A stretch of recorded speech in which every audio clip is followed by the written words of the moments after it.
जय श्री राम दोस्तों। आज हमारा प्रीवियस ईयर सीरीज़ क्वेश्चन जो कि हमारे सीडीपी पे चल रहे हैं, जितने भी प्रीवियस ईयर क्वेश्चंस हैं सारे क्वेश्चंस को हमने धीरे पार्ट्स में डिवाइड करते हुए हम आगे बढ़ रहे हैं। ये आज हमारा इसका थर्ड पार्ट है और आप अपनी प्रिपरेशन को, अपनी तैयारी को और मजबूत करना चाहते हैं तो आप मेरे चैनल से ज़रूर जुड़ें।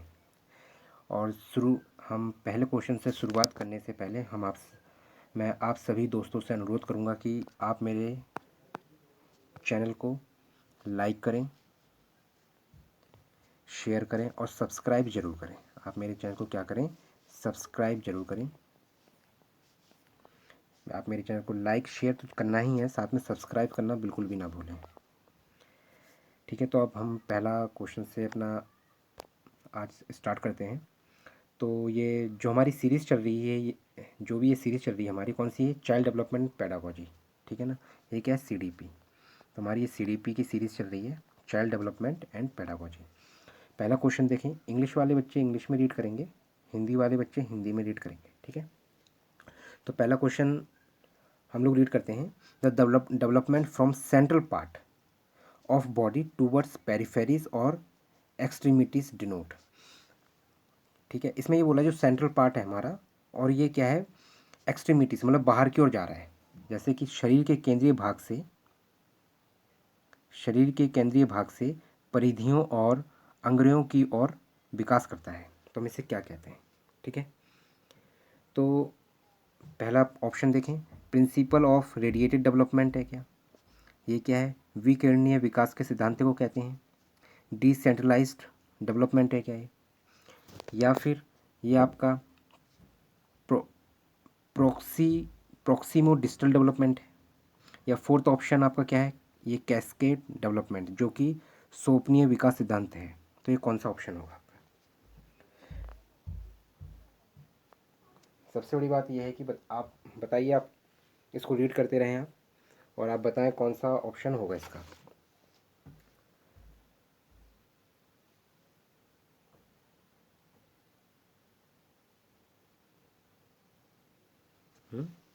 तो आप देखें जो इसका इस ऑप्शन है वो क्या है? थर्ड वन है। क्या है?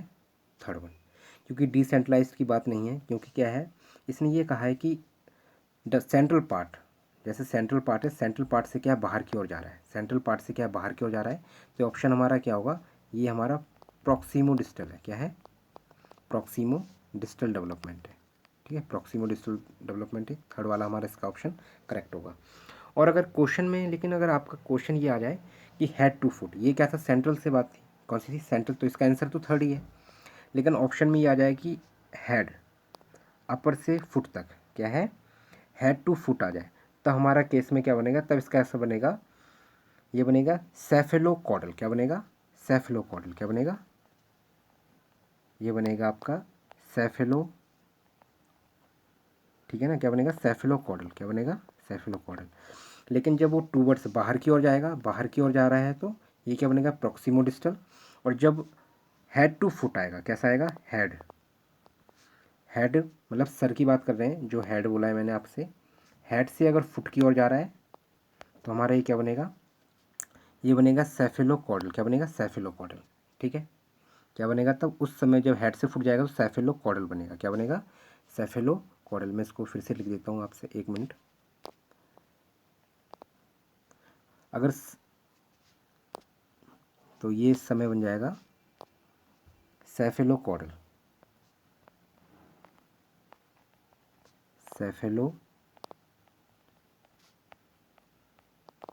ठीक है, तो ये हमारा क्या बन जाएगा? जब किसकी बात होगी? जब है सर से पैर की ओर जा रहा है तो ये हमारा क्या बनेगा?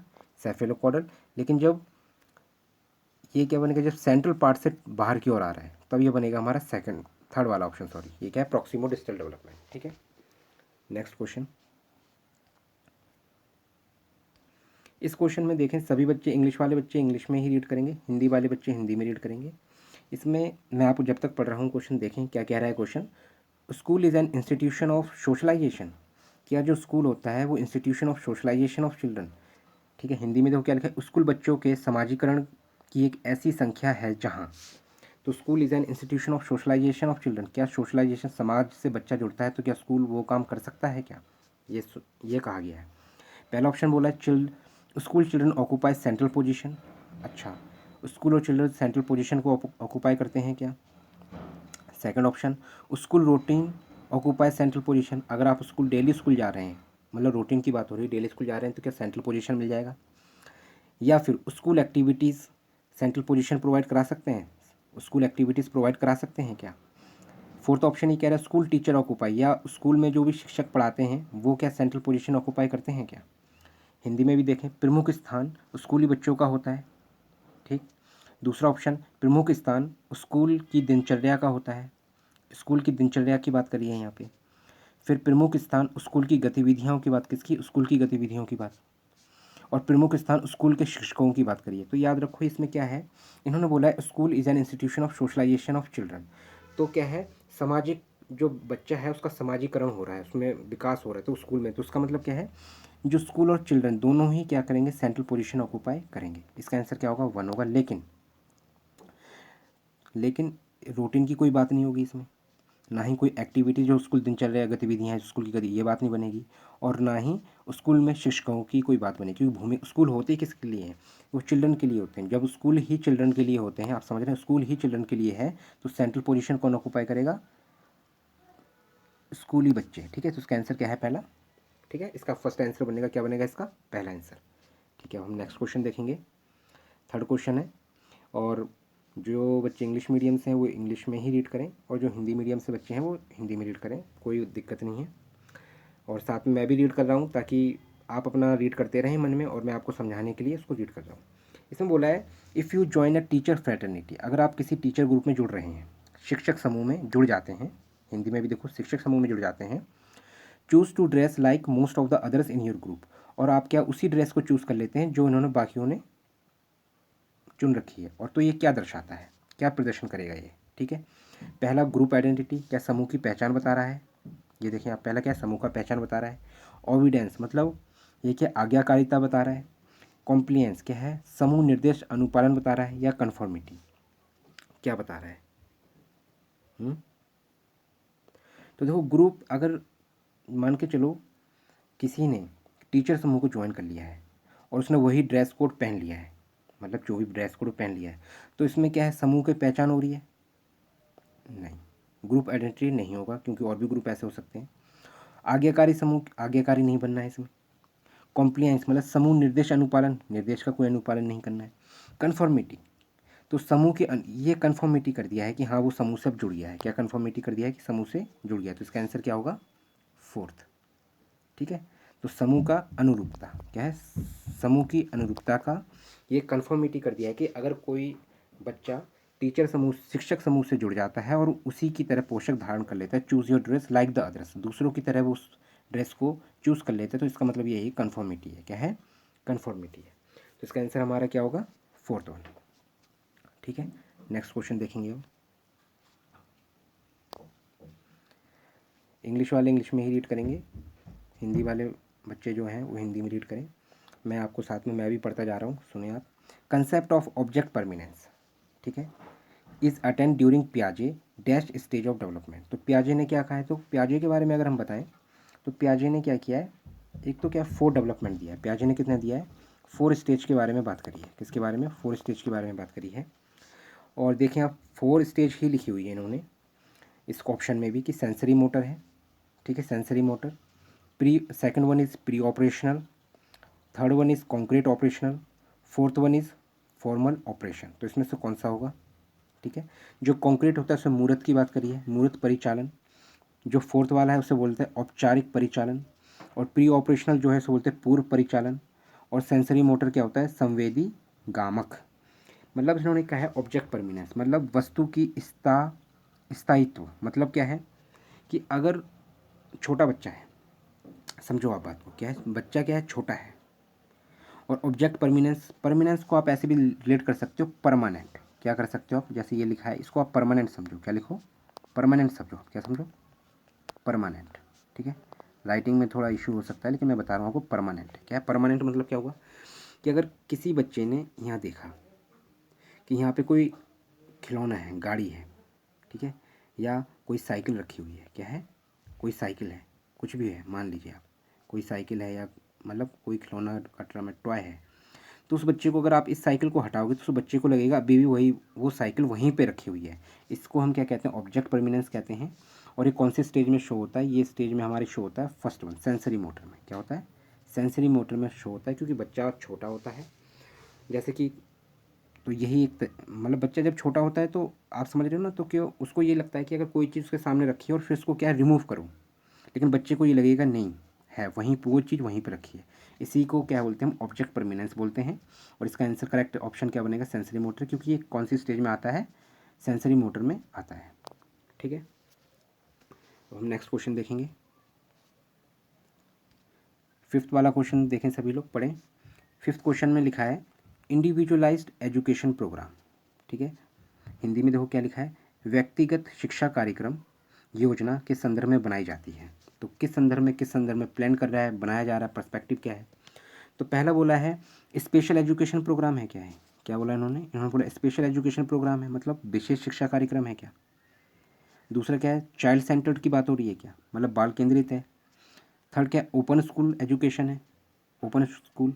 तो इंडिविजुअलाइज्ड एजुकेशन प्रोग्राम है, छोटा स्कूल है, तो अगर छोटा बच्चा है तो ओपन स्कूल की बात नहीं होगी, ई लर्निंग की बात भी नहीं होगी, क्योंकि ई लर्निंग कैसे करेगा बच्चा, अधिगम जो लर्निंग है, अधिगम है, वो शिक्षा कैसे कर सकता है। स्पेशल एजुकेशन की भी बात नहीं होगी, बच्चा भी बहुत छोटा है। तो हम क्या कह सकते हैं, सेकंड वन इसका करेक्ट आंसर होगा, चाइल्ड सेंटर। क्या होगा ये, चाइल्ड सेंटर होगा, क्योंकि ये जो इंडिविजुअल अकेले की बात हो रही है ना, इंडिविजुअल वन पर्सन, क्या कह सकते हो, इंडिविजुअलाइज मतलब only one person, only one child कहने का मतलब, यह व्यक्तिगत जो चाइल्ड होगा एक, उसकी शिक्षा। तो ये क्या है, चाइल्ड सेंटर, मतलब बच्चे के अनुरूप काम होना चाहिए, बच्चा क्या पसंद कर रहा है, कैसे वो समझ सकता है, कैसे वो आगे बढ़ सकता है, कैसे वो अच्छी शिक्षा गेन कर सकता है, उसकी मेंटल कैपेबिलिटी कैसे आगे बढ़ सकती है। ठीक है, तो इसका आंसर क्या है, सेकंड वन। ठीक है, चाइल्ड सेंटर्ड एजुकेशन होना चाहिए इसका। ठीक है, अब हम नेक्स्ट क्वेश्चन देखेंगे।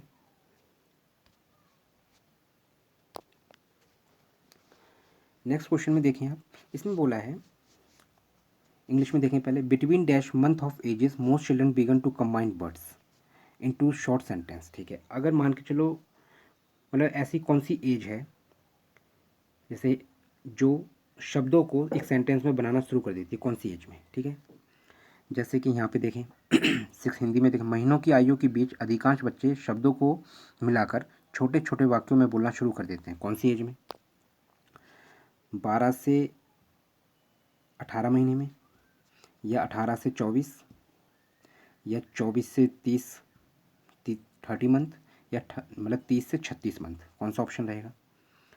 तो मैं आपको बताऊं, जो नियर अबाउट आप अप्रॉक्स मान के चलें 2 ईयर्स, क्या 2 साल में, 2 साल में बच्चा क्या है, छोटे छोटे शब्दों को अधिकांश बोलना सीख जाता है। ठीक है, 2 साल में बोलना सीख जाता है। इस वजह से जो इसका करेक्ट आंसर बनेगा वो इस भी 2 साल के आसपास ही रहना चाहिए। तो इसका आंसर जो हमारा बनेगा वो क्या बनेगा, सेकंड वन।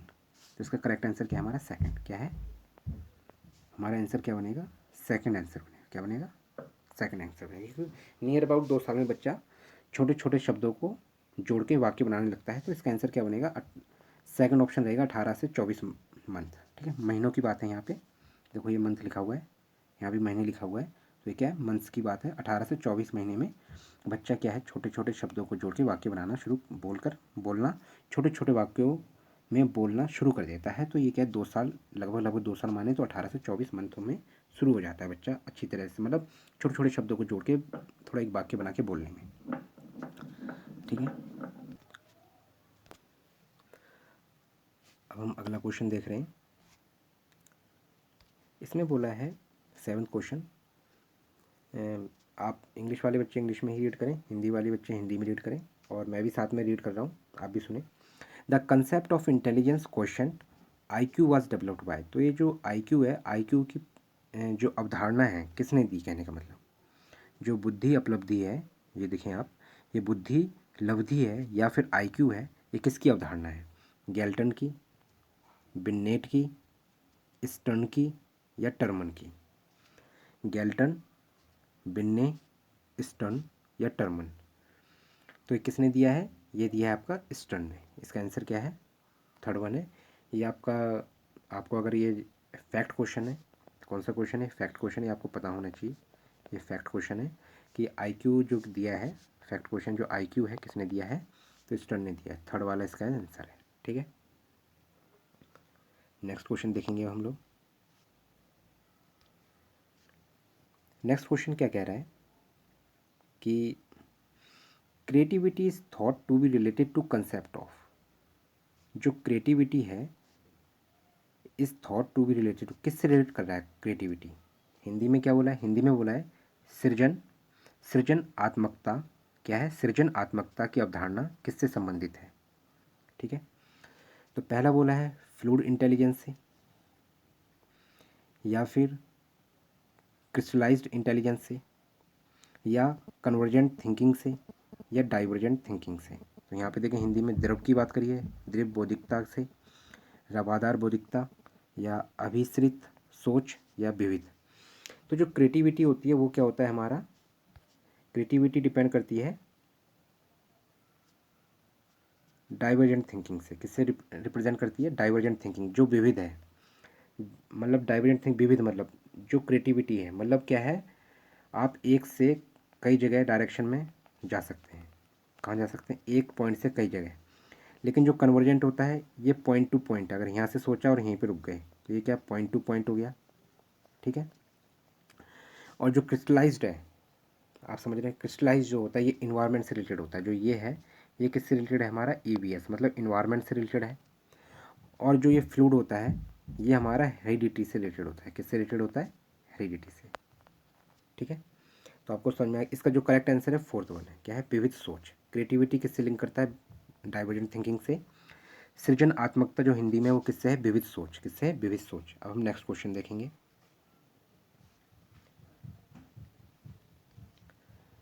हिंदी वाले बच्चे हिंदी में रीड करेंगे, इंग्लिश वाले बच्चे इंग्लिश में रीड करेंगे।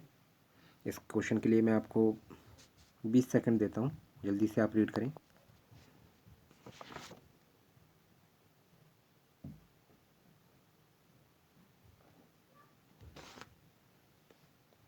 देखो इसमें बोला है इंग्लिश में देख रहे हैं पहले हम, अकेप्टेबल साउंड कॉम्बिनेशन ऑफ लैंग्वेज। तो इसमें देखो एक वर्ड यूज़ किया है साउंड और लैंग्वेज। ठीक है, इसमें क्या है?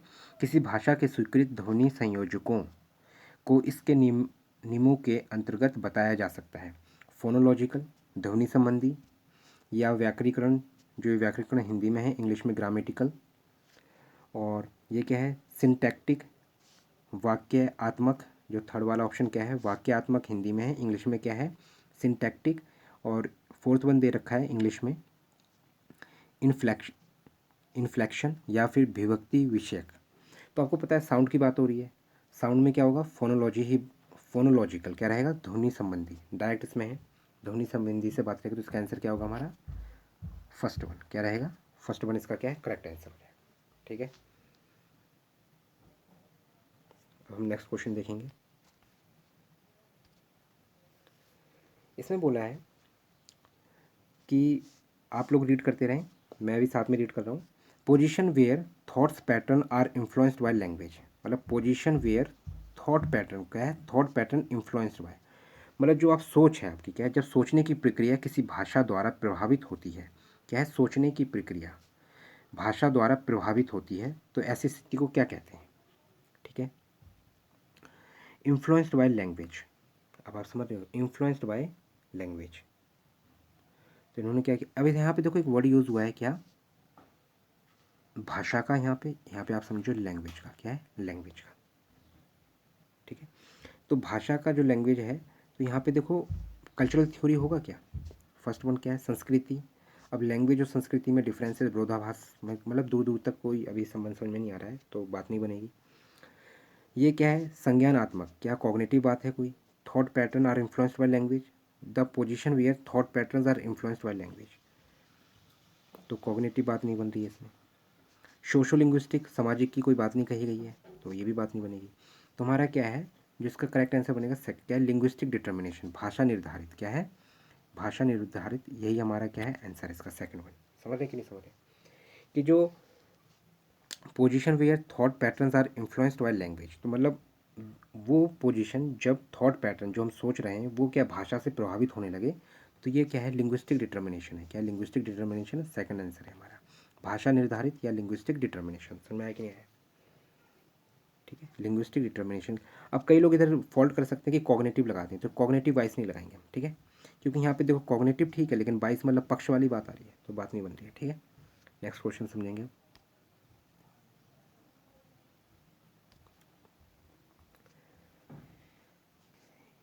11th क्वेश्चन है, देखें आप सभी लोग। Ravi repairs appliance by testing hypothesis about the cause of the malfunction based on his experience with the symptoms। क्या है, Ravi repairs appliance by testing hypothesis। ठीक है, किसी चीज़ को बना रहा है, रिपेयर कर रहा है, रवि जो रिपेयर कर रहा है किसी चीज़ को, about the cause of malfunction based on his experience and with symptoms. अपने अनुभवों और लक्षणों के आधार पर उपकरणों में खराबी और कारण की परिकल्पना का प्रशिक्षण कर रवि उपकरणों की मरम्मत करता है। ठीक है, तो तो उसने क्या यूज़ किया है, ठीक है, इसमें ये बोला है कि उसने आखिर क्या यूज़ किया है, ही यूजेस, तो उसने क्या यूज़, वह उपयोग करता है, क्या उपयोग करता है, इंसाइट, इंसाइट करेगा क्या, तो इंसाइट की बात नहीं हो रही है। अलग सिस्टमेटिक वे, ये भी बात नहीं हो रही, कलन विधि भी नहीं है। मेंटल सेट है, मेंटल सेट नहीं हो सकता क्योंकि रिपेयर करना है, पता नहीं कौन सी चीज़ कब खराब हो जाएगी, तो मेंटल सेट नहीं रहेगी, मानसिक दृढ़ता नहीं है। ये किसने क्या किया, ह्यूरिस्टिक, ह्यूरिस्टिक क्या है, अनुमानी, जो उसने फाइंड किया होगा, जो उसने पाया होगा, जो उसने क्या किया होगा, डिस्कवर किया होगा, क्या किया होगा, डिस्कवर किया होगा, जो उसने समझा होगा, डिस्कवर किया, फाइंड किया, इसलिए क्या है, इसका आंसर क्या है, ह्यूरिस्टिक वे, अनुमान विधि का यूज़ किया उसने, कि उसने चेक किया होगा कोई भी पार्ट्स है, कहाँ फॉल्ट, अनुमान लगाया होगा यहाँ पे गलती, मतलब कोई भी जैसे पार्ट्स है, मान के चलो ये 4 पार्ट्स हो गए, यहाँ फॉल्ट हो रही है, तो उसने यहाँ पे देखा होगा, फिर से क्या कर दिया इसने, एक्यूरेट कर दिया होगा। ठीक है ना, तो ये है, समझ में आया क्वेश्चन। ठीक है, तो उसने कौन सा उसने जो मेथड यूज़ किया है इसमें साथ, तो उसने मेथड जो यूज़ किया है वो कौन सा क्या है, ह्यूरिस्टिक, फोर्थ वाला, इसका करेक्ट आंसर क्या है, फोर्थ वन है, क्या अनुमानी विधि लगाया होगा, क्योंकि जब उसने कोई भी चीज़ है उसने रिपेयर करी, उसने एक तो उससे जानकारी होगी, थोड़ा एक्सपीरियंस होगा उसका, कहाँ उसको फॉल्ट मिला रवि को, और उसने समझा इस चीज़ को। ठीक है, नेक्स्ट क्वेश्चन समझेंगे।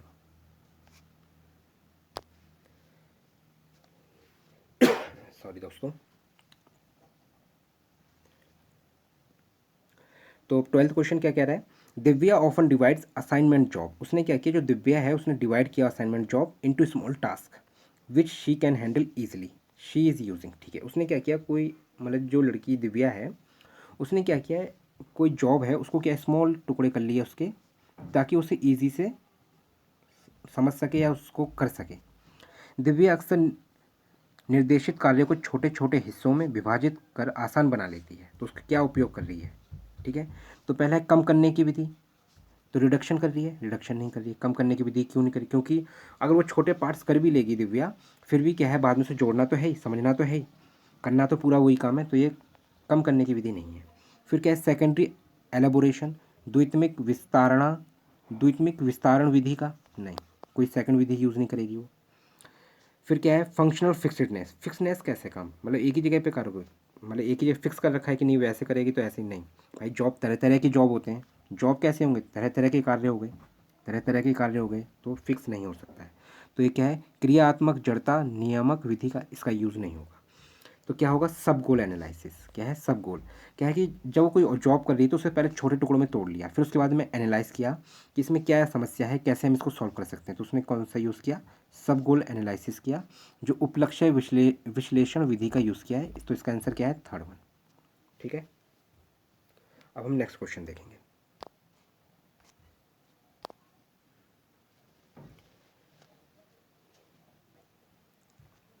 तो इंग्लिश वाले बच्चे इंग्लिश में देखेंगे, हिंदी वाले बच्चे हिंदी में देखेंगे। पहले हम इंग्लिश में क्वेश्चन रीड कर लेते हैं। Society determines the role of male and female, क्या जो समाज है वही रोल बताता है महिला और पुरुष का। हिंदी में देखो क्या है, पुरुष और महिला की भूमिका को निर्धारण समाज करता है। तो यह कथन बताता है, किसके रिस्पेक्ट में बता रहा है, कि inherent construct gender as inherent, क्या वो मतलब जो जीन्स होते हैं उससे रिलेटेड है, नहीं भाई, वो तो मेल फीमेल तो बाद में पता लग रहा है ना कि मेल है फीमेल है, उसके हिसाब से समझ में आएगा। Gender as a heredity endowment, क्या है, लैंगिकता एक अनुवांशिक प्रतिभा है, नहीं। क्योंकि सोसाइटी की बात हो रही है ना यहाँ पे। फिर gender is intuitive construct, intuitive है। इंट्यूटिव मतलब देखो आप क्या है, लैंगिकता एक अंतर्ज्ञानी अवतरण है नहीं है। तो क्या है, gender as a social construct, ये तो लोगों ने ही बना दिया ना, समाज ने। समाज ने बोला कि पुरुष है और महिला है, तो पुरुष का काम क्या है, महिला का काम क्या है, ठीक है ना। तो मेल क्या करेगा, ठीक है, और फीमेल क्या करेंगी। तो ये वर्क क्या है, सब किसने बता दिया है, ये क्या है, ये सोशल ने बताया, सोशल कंस्ट्रक्ट है। तो जेंडर किसका है, gender as a social construct, work divide है उसी के हिसाब से सोशल कंस्ट्रक्ट। जब सोसाइटी ने, समाज ने डिसाइड कर लिया कि जो लड़का होगा वो वर्क करेगा, कोई महिला है तो वो उसका वर्क कौन कौन से होगा, ठीक है। जैसे कि आप ऐसे समझो, जैसे मेल है तो पैंट शर्ट पहनेगा, क्या है, पैंट शर्ट है।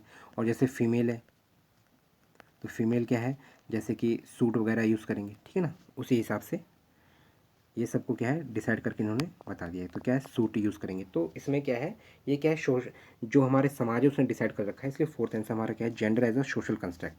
तो ये क्या है, एक सामाजिक अवतरण है, क्या है, सामाजिक अवतरण है, ठीक है, फोर्थ इसका आंसर हुआ, ठीक है। अब हम नेक्स्ट क्वेश्चन देखेंगे।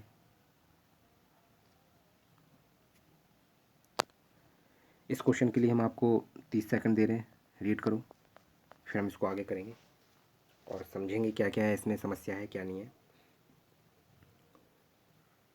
आप लोग इसको रीड करते रहो, साथ में मैं भी रीड कर रहा हूँ। अब देखें आप, 14 ग्रेडिंग, कोडिंग और marking and credit accumulation system are some of the example of, क्या क्या है, ग्रेडिंग की बात करी है, कोडिंग की बात करी है, मार्किंग की बात करी है, कोडिंग की बात करी है, ग्रेडिंग की बात करी है, and credit accumulation system are some of the example of, किसके एग्जांपल है, किसके उदाहरण है।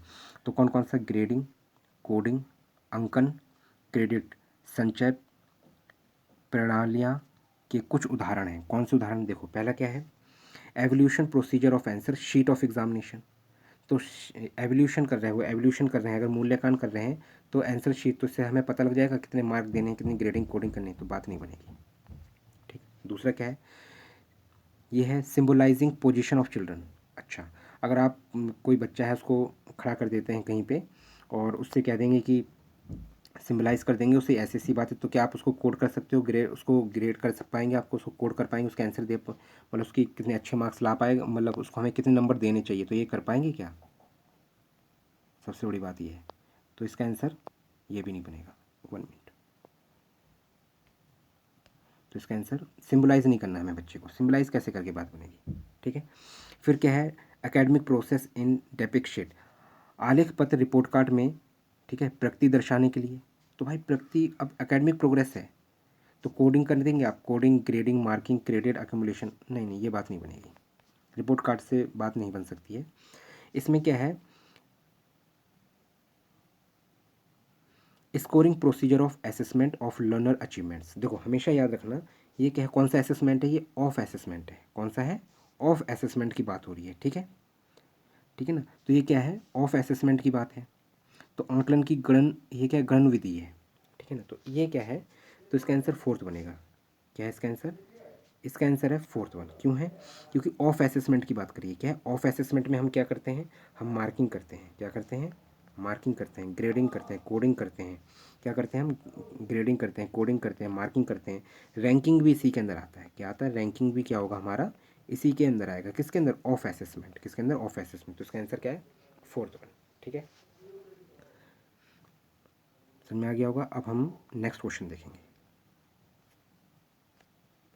इस क्वेश्चन के लिए भी हम आपको 30 सेकंड दे रहे हैं। आप लोग, इंग्लिश वाले बच्चे इंग्लिश में रीड करेंगे, हिंदी वाले बच्चे हिंदी में रीड करेंगे, और साथ में मैं भी रीड कर रहा हूँ। जब तक आप एक रीड, जल्दी से एक रीड ले लें ताकि आपको थोड़ा बहुत समझ में आ जाए, और जब मैं समझाऊंगा तो आपको क्लियरली पूरा और समझ में आ जाए। पहले इन्होंने इसमें बोला असेसमेंट ऑफ लर्नर्स। देखो मैंने ऑफ लर्नर्स की बात आ रही है, अभी मैंने आपको बताया ही था ऑफ लर्नर्स, जो पिछले एग्जाम्पल में हम बता रहे थे आपको। ये देखो ऑफ लर्नर्स, इसमें भी क्या है, असेसमेंट की बात है, ऑफ की बात। यहाँ पे देखो कोडिंग, ग्रेडिंग और मार्किंग की बात हो रही है। देखो कोड, ग्रेडिंग, कोडिंग और आंकलन, क्रेडिट, इन सब की बात हो रही है। तो ये किसके अंदर आ रहा है, ऑफ असेसमेंट में, किसमें आ रहा है, ऑफ असेसमेंट में। सेम क्वेश्चन ये है, इसमें देखो क्या बोला है, ऑफ लर्नर्स के बारे में बात करनी है, maintain the performance record of learners. ठीक, अब इसमें देखो क्या बोला है, मेंटेन द परफॉर्मेंस। अच्छा, इसमें क्या है, मेंटेन करना है, इसमें क्या रैंक दे रहे हैं तो एंड में होगा, तो मेंटेन, मेंटेन कब कर, परफॉर्मेंस रिकॉर्ड, ये तो साथ में चल रहा है तो बात नहीं बनेगी, ठीक है। अब इसमें क्या बोला है, assessment of learners achievement helps teacher to, किसको, अध्यापक की भी साथ में मदद होनी चाहिए, किसकी होनी चाहिए, शिक्षक की भी मदद होनी चाहिए साथ में। क्या है, असेसमेंट ऑफ लर्नर्स तो है, साथ में assessment of learners achievement help the teachers to, कि जो शिक्षक होगा उसकी भी साथ में मदद होनी चाहिए। तो कब हो सकती है, समझ रहे हो। अब सेकंड क्वेश्चन के evaluate the effectiveness of pedagogy, हाँ ये बात बन सकती है थोड़ी कि अगर शिक्षण अधिगम विधियों में प्रभावशीलता का मूल्यांकन करने में आप पेडागोजी कैसा पढ़ा रहे हो, मतलब उसका तरीका क्या है आपको पढ़ाने का, उसको समझाने का, ताकि उस बच्चे के असेसमेंट में इम्प्रूवमेंट कर सके। तो ये क्या, इसमें क्या है, अगर आप अच्छा पेडागोजी यूज़ कर रहे हो, अच्छा तरीका यूज़ कर रहे हो, तो उसमें क्या है, टीचर की हेल्पफुल हो सकती है। बिल्कुल, तो सेकंड ऑप्शन तो हमारा बनेगा ही बनेगा, यही ऑप्शन है। ठीक है ना, कैसे बनेगा, फोर्थ सेकंड ऑप्शन ही बन रहा है हमारे आंसर। लेकिन फिर भी एक बार और चेक कर लेते हैं, क्या पता इससे अच्छा उदाहरण भी दे रखा हो नीचे। थर्ड वन कह रहा है mixed ability grouping of learners. अब grouping of learners in the mixed ability grouping of learners, अब कक्षाओं में अधिगमकर्ताओं की क्षमता समूह बनाने में, अब उसका एबिलिटी ग्रुप ऑफ लर्नर्स, अब आप क्या बच्चों को एबिलिटी के हिसाब से क्लासरूम करेंगे, बात नहीं बनेगी। अगर आप क्या है mixed ability grouping of learners, आप बच्चे के एबिलिटी के अनुसार क्लासरूम में ग्रुपिंग बनाएंगे तो बात नहीं। इस थर्ड ऑप्शन में ये बोल रहा है कि अगर आप बच्चे की एबिलिटी के अनुसार ग्रुपिंग करेंगे तो बात नहीं बनेगी, इसलिए नहीं बनेगा आंसर।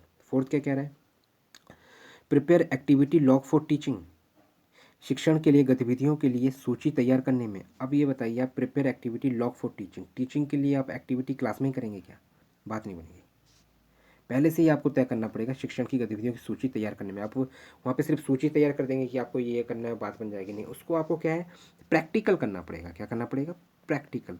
जब तक आप किसी चीज़ को प्रैक्टिकल नहीं करेंगे बच्चे को कैसे समझ में आएगा। तो आपको ऐसी पेडागोजी रखनी है, इसलिए इसका आंसर क्या है, सेकंड वन है कि आपको ऐसी पेडागोजी रखनी है कि बच्चा उस चीज़ को समझे। आपसे क्या होगा, आप प्रैक्टिकल करके बताइए उसे, फिर क्या उसे आप रियल लाइफ सिचुएशन से जोड़ेंगे बच्चे को। किससे जोड़ेंगे हम, रियल लाइफ सिचुएशन। ठीक है, बच्चे को हम किससे रिलेट करेंगे, बच्चे को हम क्या करेंगे, बच्चे को हम जोड़ेंगे रियल लाइफ सिचुएशन से। किससे जोड़ेंगे, रियल लाइफ सिचुएशन के साथ बच्चे को हम जोड़ेंगे। ठीक है, ये हमारा क्या है 15th क्वेश्चन। नेक्स्ट देखेंगे अब हम। ये हमारा कंप्लीट हो गया है आज का टॉपिक।